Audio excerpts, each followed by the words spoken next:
കൂട്ടുകാരെ, ഇത് ടൈക്കോഡർമ വിറിഡെ എന്ന് പറഞ്ഞൊരു മിത്രകുമിളാണ്. നമ്മുടെ കാർഷിക സർവകലാശാലയുടെ ഒരു അമ്പലമാണ് ഇത്. നമ്മുടെ തൃശ്ശൂർ മണ്ണുത്തി കാർഷിക സർവകലാശാലയിൽ മേടിച്ചതാണ് ഈ കാണുന്നത്. നമുക്ക് ഈ സാധനം നമ്മുടെ തൃശ്ശൂർ അഗ്രോ സർവീസിലോ അല്ലാന്നുണ്ടെങ്കിൽ അതേപോലെ തന്നെ മണ്ണുത്തി കാർഷിക സർവകലാശാല ചെന്ന് കഴിഞ്ഞാൽ നമുക്കിത് ഇഷ്ടം പോലെ മേടിക്കാൻ പറ്റും. ഇത് 1 കിലോൻ്റെ പാക്കറ്റാണ്. ഈ കാണുന്ന പാക്കറ്റിന് 120 രൂപയാണ് വില 1 കിലോന്. ഇത് നമുക്ക് വാങ്ങിയിട്ടുണ്ടായിരുന്നത് 13/3/2025. അതായത് ഇത് പാക്കിംഗ് ഡേറ്റ് എന്ന് പറയുന്നത് 13/3/25. നമ്മളെപ്പോഴും ഈ ഇങ്ങനത്തെ കുമിൾനാശിനികൾ മറ്റുള്ള സാധനങ്ങളൊക്കെ വാങ്ങുന്ന സമയത്ത് കറക്റ്റായിട്ട് അതിൻ്റെ പാക്കിംഗ് ഡേറ്റും എക്സ്പയറി ഡേറ്റും നമ്മൾ നോക്കണം. ഇത് 5 മാസത്താണ് ഇതിൻ്റെ എക്സ്പയറി ഡേറ്റ് വരുന്നത്. ഇത് കഴിഞ്ഞതിന് ശേഷം നമ്മളിത് ഉപയോഗിക്കുന്നതിൽ ഇതിൻ്റെ ശക്തി കുറയും. പക്ഷേ വലിയ കുഴപ്പമില്ല. എന്നാലും ഉപയോഗിക്കുന്നത് ഇത് ഈ 5 മാസം ഉപയോഗിക്കുന്നതാണ് ഇതിന് കുറച്ചും കൂടി നല്ലത്.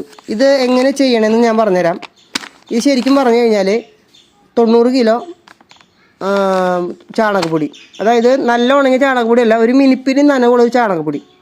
നമ്മൾ വെയിലത്തിട്ട് ഉണക്കിയ ചാണകപ്പൊടി തീരെ പറ്റില്ല. നമ്മൾ തണലത്തിട്ട് ഉണക്കിയതോ അല്ലാന്നുണ്ടെങ്കിൽ ചാണകം കൊണ്ടുവന്ന് സൈഡിൽ നിന്ന് വാരിയിട്ടുള്ള ചാണകപ്പൊടിയോ ഒരു 90 കിലോ എടുക്കുക. അതിലേക്ക് ഇത് 1-2 കിലോ ഈ നമ്മുടെ ടൈക്കോഡർമ വിറിഡെ 1-2 കിലോ മിക്സ് ചെയ്യുക. കൂട്ടത്തിൽ ഒരു 10 കിലോ വേപ്പിൻ പിണ്ണാക്കും കൂടി ചേർത്തിട്ട് പറ്റുന്നുണ്ടെങ്കിൽ പിന്നെ പശുവിൻ്റെ മൂത്രം ഉണ്ടെന്നുണ്ടെങ്കിൽ നല്ല പോലെ ഒന്ന് തെളിച്ചിട്ട് ഒരു പരുവത്തിലാക്കിയിട്ട് ചെറിയ കൂനകളാക്കിയിട്ട് അതിൻ്റെ മീതെ ഒരു ടാർപ്പായ വെച്ചിട്ട് മൂടുക. അത് ഒരാഴ്ച മൂടി കഴിഞ്ഞാൽ വീണ്ടും ഒന്ന് ഇളക്കി കൊടുക്കുക. കുറച്ച് മൂത്രമോ പച്ചവെള്ളമോ തെളിച്ച് കൊടുക്കുക. പിന്നെ ഒരാഴ്ച മൂടിയിടുക. അങ്ങനെ ആകുമ്പോൾ ഇത് തനി പൊടിയാവും. തനി പൊടി എന്ന് പറഞ്ഞാൽ നമ്മുടെ തവിടിൻ്റെ പൊടി പോലെ നൈസ് പൊടിയാവും. അതൊക്കെ നമുക്ക് പാക്കറ്റ് വാങ്ങാൻ കിട്ടുന്നത്. അത് പാക്കറ്റ് വാങ്ങുമ്പോൾ ഒരു ഈർപ്പില്ല എന്നുണ്ടെങ്കിൽ അതൊക്കെ നശിച്ചു പോകും. അങ്ങനെയാണ് ശരിക്കും ഇതിൻ്റെ ഉപയോഗിക്കേണ്ട ഒരു രീതി എന്ന് പറയുന്നത്. ഇനി ഈ കാണുന്ന കാര്യങ്ങളൊക്കെ നമുക്ക് ഏതിലൊക്കെ ഉപയോഗിക്കാം? നമുക്കിത് കുരുമുളക് ദ്രുതപാട്ടം തളയതിന് ഉപയോഗിക്കാം. അതേപോലെ തന്നെ ഇഞ്ചി മഞ്ഞളുടെ മൂട് ചീയലിന് ഇത് ഉപയോഗിക്കാം. അതേപോലെ തന്നെ നഴ്സറിയിലൊക്കെ നമ്മൾ തയ്യാറാക്കുന്ന സമയത്ത് ഈ സാധനം ചേർത്തിട്ടാണ് നമ്മൾ പോട്ടി മിശ്രം ചെയ്യണമെന്നുണ്ടെങ്കിൽ ചെടിക്ക് നല്ല കരുത്തും ഉണ്ടാവും. ചില സമയത്ത് ചെടികൾ പഴുത്തു പോകുന്നത് കണ്ടുണ്ട്. അതങ്ങനെയൊക്കെ ഉണ്ടാവുന്നതൊക്കെ ഒഴിവാക്കാനായിട്ട് ഈ കാണുന്ന സമ്പുഷ്ടീകരിച്ച ടൈക്കോഡർമ, ഇത് സമ്പുഷ്ടീകരിച്ചതല്ല, ചാണകപ്പൊടിയിൽ സമ്പുഷ്ടീകരിച്ചിട്ട് നമുക്ക് ചേർക്കാൻ പറ്റും. അപ്പോൾ ഇതിൻ്റെ വിശദമായിട്ട് വിവരങ്ങളൊക്കെ ഇതിൽ ബാക്കിൽ എഴുതിയിട്ടുണ്ട്.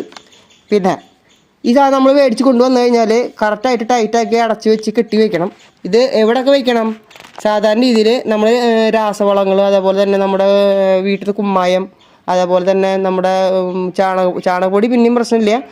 നമ്മുടെ കരി, മറ്റേ വെണ്ണീർ, ആ ഭാഗത്തൊന്നും ഈ സാധനം വയ്ക്കാൻ പാടില്ല. ഈ പുളിപ്പിരസമുള്ള പെയിൻറ്റ് ടിന്ന് അതിൻ്റെ ഭാഗത്തേക്കൊന്നും ഈ സാധനം വയ്ക്കാൻ പാടില്ല. പെയിൻറ്റ് ടിന്നിലൊന്നും തിരക്കി വയ്ക്കരുത് ഒരു കാരണവശാലും. പിന്നെ നമുക്ക് ഉപയോഗിക്കാവുന്ന കാര്യം എന്ന് വെച്ച് കഴിഞ്ഞാൽ ഈ സാധനം എപ്പോൾ ഉപയോഗിക്കുമ്പോഴും മണ്ണിൽ ചെറു നനവ് വേണം. നനവ് വേണമെന്ന് പറഞ്ഞാൽ നനയ്ക്കുന്ന